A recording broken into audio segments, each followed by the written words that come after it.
Alright folks, K Moberly here. Well, today I want to paint the calipers on my Corvette. In order to do so, I got to jack the front end up or lift it. The challenge with that is the Corvette sits so low to the ground you can't typically get a conventional floor jack underneath, so you either need a low profile floor jack or there's a couple other ways you can do this. The challenge is you got to have the right stuff to do it, and looking online, different forums on Corvette Forum and some others, found some pretty ingenious ways to get this done fairly safely. So I wanted to walk through that process with you. Hopefully you'll learn something from it. So let me start with some of the equipment you're going to need. I used some 2x12s cut at about 16 inches so I could drive the front end of the vehicle onto them. That gives me about 2 inches of lift on the front end in order to get the floor jack underneath.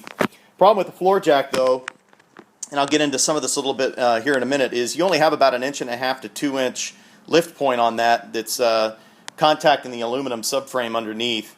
That puts a lot of stress and pressure on that aluminum, and the last thing I want to do is bend it or crack it. I've heard some horror stories online. I've also heard from other people that it's really not a big deal, but I'm not going to take any chances today. So I'll show you here real quick what we're going to do about that. I'm going to use a couple 2x6s cut at different lengths for the front and the rear, and what I've done is I've taken a steel plate and I'm going to adhere that onto the 2x6, and then I'm going to use the jacking point on that floor jack up against this metal plate. That way it'll spread the load along the wood. Hopefully the wood won't crack or bend, and it'll put a lot less pressure on a single point when lifting the car up from underneath. Next, you're going to need some jack stands. The jack stands are going to be placed under the recommended lift points on the front end of the Corvette. They're just underneath the front fascia here, just behind the front wheels. What you do is you use some jacking pucks like you see here underneath there. They just fit right up underneath the car. They stick into the slot, and you rotate it about 90 degrees, and that's what you use to set on the jack stands. And next, obviously you're going to want some wheel chocks on the back so the thing doesn't roll on you. So with that, let's get started.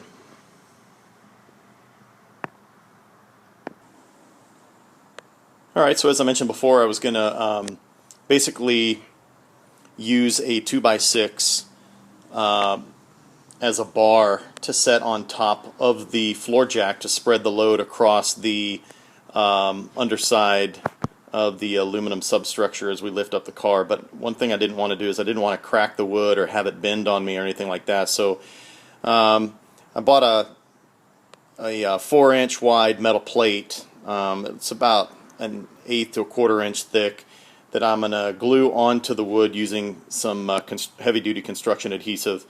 What that's going to do is it's hopefully going to spread the load of the weight that the car puts onto the piece of wood as it sits on the floor jack, so that one, the wood doesn't bend, two, the metal will spread the load of the vehicle weight across the width of the wood as it's sitting on that subframe. So going to glue this on here and let it bond for about an hour, and then I'll be ready to go. Alright, well, it turns out that the bonding time for this was a little longer than I was hoping for, in part because of the humid and colder weather that we're having right now. But it didn't really matter. So, as I think I may have mentioned earlier, I'm using 2x6s for the support bars to sit on top of the floor jack, reinforced with a wide piece of metal plate to help spread the load. But the one that you see here that I'm adhering is the 2x6 that's 16 inches long. This is going to be for jacking up the rear, so this will go into the rear strut. The one that we're going to use for the front is actually a 25-inch long 2x6. So instead of waiting for the adhesive to bond and cure, I went ahead and just wrapped it with some packing tape just to keep it on the wood while I jack up the car, which works just fine. And I'll put adhesive on it later on for later use. But one thing I want to mention before you jack up the car, is to make sure, one, you put your wheel chocks on. You can use brick, you can purchase wheel chocks, whatever. You want to do it on both sides of the wheel, on both sides of the car. I have an automatic, so make sure that parking brake is set. If you have a manual, put it in gear. Set that parking brake before you start cranking up on the lift. And then the last thing we're going to do, we're going to set the jacking pucks up underneath the vehicle just behind the front wheels so that we can set them down on these jack stands once we get the front end of the vehicle jacked up. So let me show you placement. As I mentioned, I'm using that 25-inch long piece. I don't know if it's really difficult to see, but I've got the jack stand here under the car, and you can see right along here is that metal plate that I've got taped underneath the wood. This is the jacking point of the jack stand.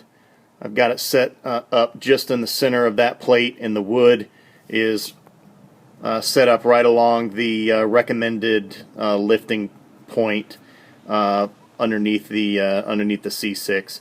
So I'm going to start jacking this up and hopefully give you a better picture once it's up in the air. Alright, so now I got the Vette jacked up. So let's kind of show you where I positioned the floor jack.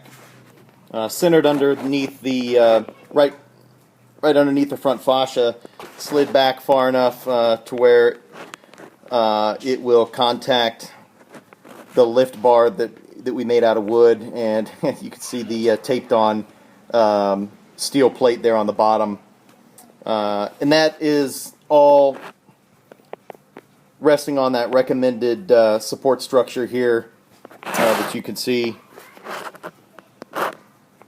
And I got it lifted up about somewhere between 12 and 14 inches here now. But you can also see in the background here I placed the jack stands underneath the jacking pucks just behind each front wheel.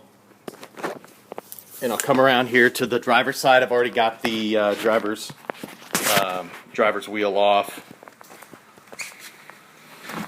And you can see where I placed the jack stand here on this side, just underneath that jacking puck there. Alright, so I'll take the passenger side wheel off, and at that point I'll be ready to go. I'm going to leave the floor jack where it is just as an added safety precaution. Alright guys, so that's how you jack up the front end of the C6. Works basically the same thing for the C5. Hope you found the video instructional. If so, give me a like or follow me, and until the next one, this is K. Moberly out.